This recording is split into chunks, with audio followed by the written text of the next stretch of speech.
दोस्तों, एक समय की बात है। एक जंगल में एक महात्मा उपदेश दे रहे थे। तभी एक शिष्य ने पूछा, हे गुरुदेव, मेरे मन में एक प्रश्न उठ रहा है।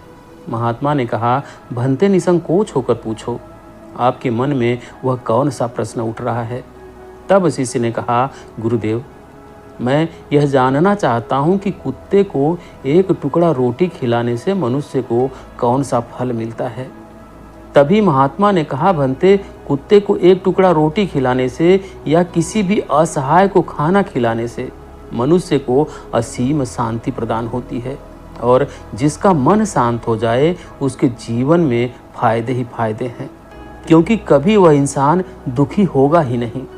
मानो उसका जीवन धन्य हो जाता है और उसको जीवन में कभी दुखों का सामना नहीं करना पड़ता है। जो भी मनुष्य पृथ्वी लोक पर कुत्ते को या किसी बेसहारा को एक टुकड़ा रोटी खिलाता है तो वह जीवन भर सुखी रहता है और उसे मृत्यु के बाद मोक्ष की प्राप्ति होती है। महात्मा ने कहा, अक्सर मनुष्य कई मौकों पर कुत्ते का नाम लिया करते हैं। किसी को गाली देते समय भी मनुष्य की जुबान पर कुत्ते का नाम आता है। मनुष्य गाली आदमी को देता है, परंतु नाम कुत्ते का बदनाम होता है। तो क्या कुत्ते का जीवन इतना गया गुजरा है? दोस्तों, भगवान बुद्ध ने कहा, एक समय की बात है, एक काले रंग का कुत्ता था। वह बहुत ही लाचार और भूख से तड़फ रहा था। वह गांव में सभी के घर घर जाता था, परंतु उसे कोई भी व्यक्ति रोटी का एक टुकड़ा नहीं देता था। वह भूख के मारे इधर उधर घूमता रहता था। एक दिन वह गांव के बाहर नदी के किनारे एक महात्मा के आश्रम पर पहुंच गया और महात्मा से कहने लगा, हे महात्मा, मुझे लगता है आप बहुत ही ज्ञानी हैं, इसलिए मैं भूखा प्यासा आपके पास आया हूँ। कृपा करके आप मुझे एक टुकड़ा रोटी खिला दीजिए, जिसे मैं खाकर अपनी भूख को शांत कर लूँ।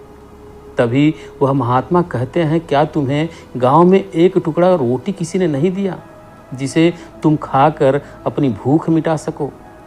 वह कुत्ता महात्मा से कहता है कि हे महात्मा, मैं आपको क्या बताऊं, आप मेरी बातों पर विश्वास नहीं करेंगे।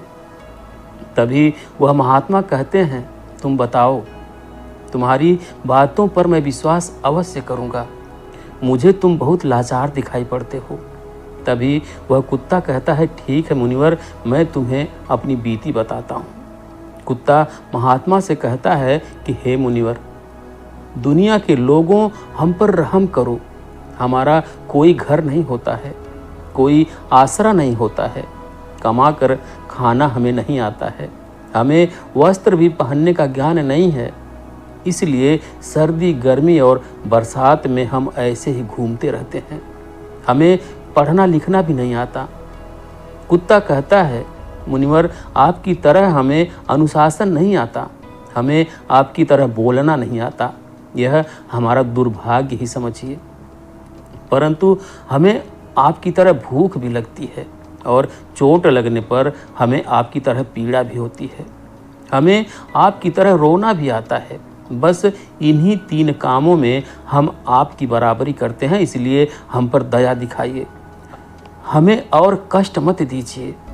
ईश्वर ने तो हमें वैसे भी कष्ट देकर ही भेजा है, ऊपर से आप लोग हमें परेशान करते हैं।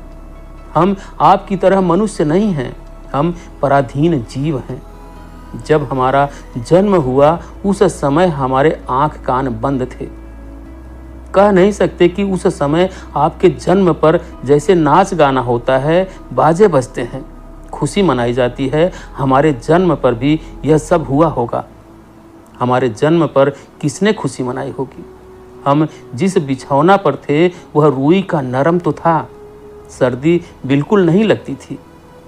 मैं मन में सोच रहा था कि किसी बड़े घर में पैदा हुआ हूँ, लेकिन जब हमारी आंख खुली तो मैंने देखा कि हमारी माँ, जिसे आप लोग कुतिया बोलते हो, वह अपने 5 बच्चों को छाती से चिपकाकर एक राख की ढेर में पड़ी हुई थी। हम 5 भाई थे, बाकी 4 भाई तो लाल और भूरे थे, मैं अकेला ही काले रंग का था। सबसे छोटा मैं ही था, इसलिए कमज़ोर था। मेरी माँ हम लोगों के पास कम ही आती थी, क्योंकि उसे भी अपने भोजन की व्यवस्था करनी पड़ती थी। यदि वह ना खाती तो हमें दूध कहाँ से पिलाती। उस एक माँ पर हम 5 भाई निर्भर थे। वह बेचारी अपने भोजन के लिए इधर उधर दौड़ती रहती थी। कभी भोजन मिल भी जाता था और कभी नहीं भी मिलता था, लेकिन वह हमेशा हम 5 का बड़ा ख्याल रखती थी। आखिर वह हमारी माँ थी। वह रात भर जाग कर गांव की रखवाली करती थी। किसी की मजाल नहीं थी कि कोई अनजान आदमी बुरी नीयत से गांव की तरफ भी झांक जाए। दूसरे गांव के कुत्ते भी हमारी माँ के डर से गांव में नहीं आते थे। गांव के किसी किसान के खेत में कोई जानवर खड़ी फसल खाने आते तो हमारी माँ उसे दौड़ाकर भगा देती थी। गांव वालों के लिए इतना सब करने के बाद भी कोई मनुष्य हमारी माँ को भोजन तक नहीं देता था। भोजन के लिए हमारी माँ को मजबूर होकर छीना झपटी करनी पड़ती थी। कई बार तो लोग उसे लाठी डंडों से पीट पीट कर भगा देते थे। बेचारी उस दिन भूखी प्यासी रहकर पेट की आग से जलती रहती थी। वह कुत्ता कहता है कि हे महात्मा, आखिर भूख तो हमें आपकी तरह ही लगती है। ऊपर से उसे अपने 5 बच्चों की चिंता भी लगी रहती थी। आखिर माँ जो थी, भूख उसे चैन से बैठने नहीं देती थी और गांव वालों का भी हृदय उसे देखकर नहीं पसीजता था। तो बेबस होकर उन लोगों के घरों में चोरी से घूमना पड़ता था और खाने की कोई चीज़ मिल जाती तो उसे खाकर अपने पेट की आग बुझा लेती थी। कई बार तो लोग उसे खाने की वस्तु ले जाते हुए देखते थे तो लाठी डंडे लेकर उसके पीछे पड़ जाते थे। कुछ निर्दयी लोग तो कई बार उसे घर के अंदर बंद करके पीटते थे। हमारी माँ का बुरा हाल कर देते थे। फिर वह कुत्ता महात्मा से कहता है कि हे मुनिवर, हमारी माँ ने क्या बिगाड़ा था? उसने सिर्फ अपने पेट के लिए भोजन ही तो चुराया था। चोरी करने का हमें कोई शौक नहीं है, पर पापी पेट हमें यह सब करने के लिए मजबूर कर देता है।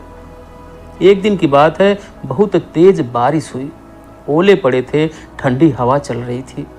उस ठंड में ठिठुर कर हमारे 3 भाई मर गए।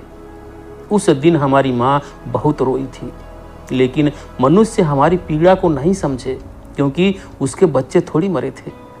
फिर वह कुत्ता कहता है कि हे मुनिवर, अब हम सिर्फ 2 भाई रह गए थे। हमारी माँ हम दोनों की अच्छे से देखभाल करने लगी। फिर एक दिन उसी गांव में सेठ जी के घर पर दावत चल रही थी और अनेक प्रकार की मिठाइयाँ बन रही थी। सेठ जी के घर काफ़ी मेहमान आए हुए थे। हमारी माँ कुछ खाने की तलाश में बार बार उधर जाती, लेकिन लोग उसे धुतकार कर भगा देते थे। किसी को उस पर इतना भी तरस नहीं आया कि एक रोटी उस बेचारी को खाने को फेंक दे। एक रोटी से उनका क्या बिगड़ जाता?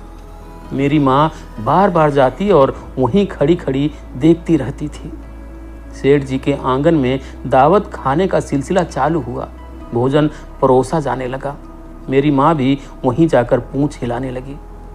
खाना परोसने वाला व्यक्ति जब किसी काम से भीतर गया तो मेरी माँ दबे पांव रोटी लेने को चल पड़ी और दूसरे व्यक्ति ने मेरी माँ को जाते हुए देख लिया तो चारों ओर से लोग चिल्ला चिल्लाकर उसकी तरफ भागे।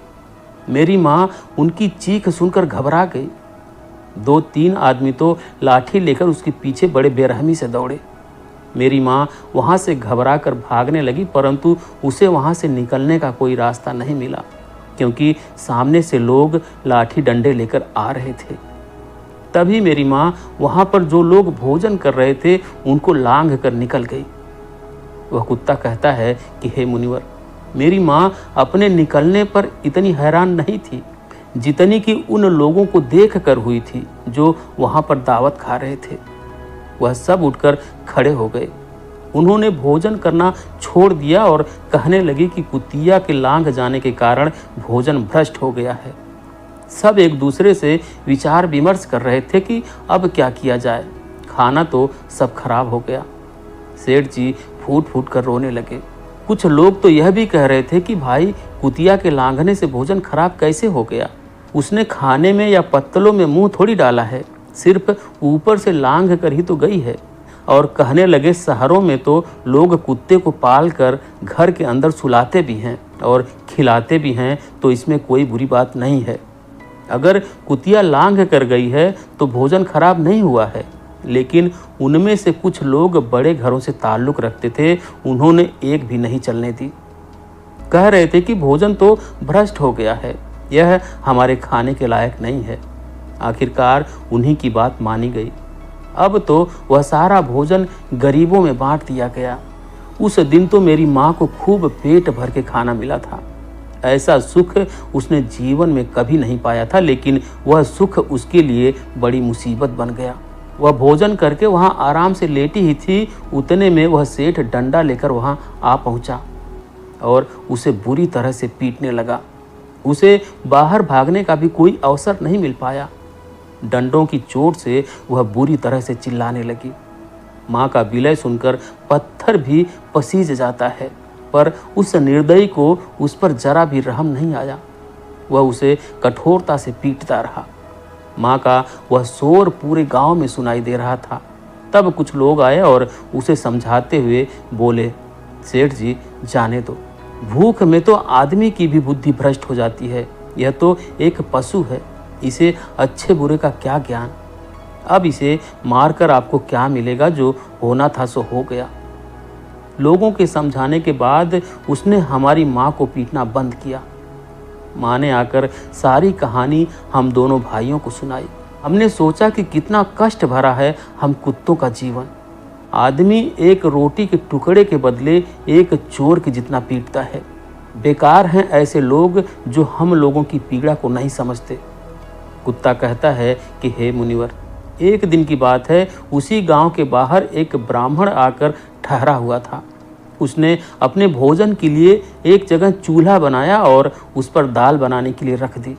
उसके बाद आटा गूंथ कर रख दिया और वहीं पास में कुएं पर पानी लेने चला गया।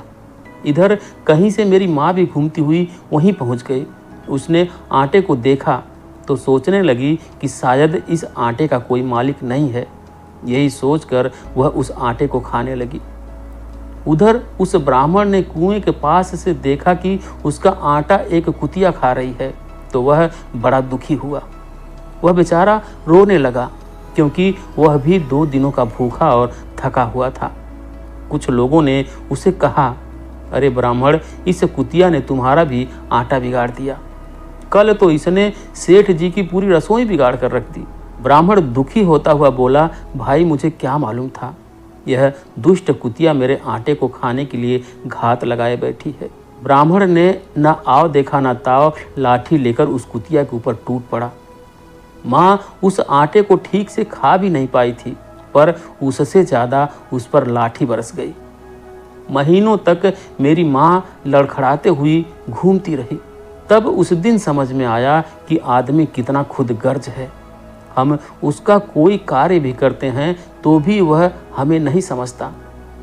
आगे वह कुत्ता कहता है कि हे मुनिवर, हमारी कमी ये है कि हम उन्हीं मतलबी इंसानों के अधीन रहना चाहते हैं जो हमें कष्ट देते हैं। जो हमें प्यार से खिलाता है, हम उसके कितने काम आते हैं ये नहीं पता। उनके घर की रखवाली तो करते ही हैं, साथ ही साथ और भी बहुत सारे लाभ हैं जिन्हें मनुष्य नहीं जानता। महात्मा ने कहा, यदि मनुष्य कुत्ते को रोटी खिलाने के फायदे जान जाए तो अपने जीवन में होने वाले नुकसान से बच सकता है। दोस्तों, इस कहानी को सुनाने का यही उद्देश्य है कि बेजुबान पशु हो या कोई भी लाचार व्यक्ति हो, उनको थोड़ा खाना जरूर खिला दिया करें, क्योंकि हमारे और आपकी तरह वो कमा नहीं सकते। लेकिन अपने खाने से निकाल कर अगर एक रोटी बेजुबान को खिला देंगे तो उनकी दुआओं से आपका जीवन खुशियों से भरा रहेगा। कभी किसी चीज़ की कमी या कोई तकलीफ नहीं होगी। आपकी हर ज़रूरत पूरी होती रहेगी। बस आप बेजुबान बेसहारों की मदद करते रहिए। धन्यवाद।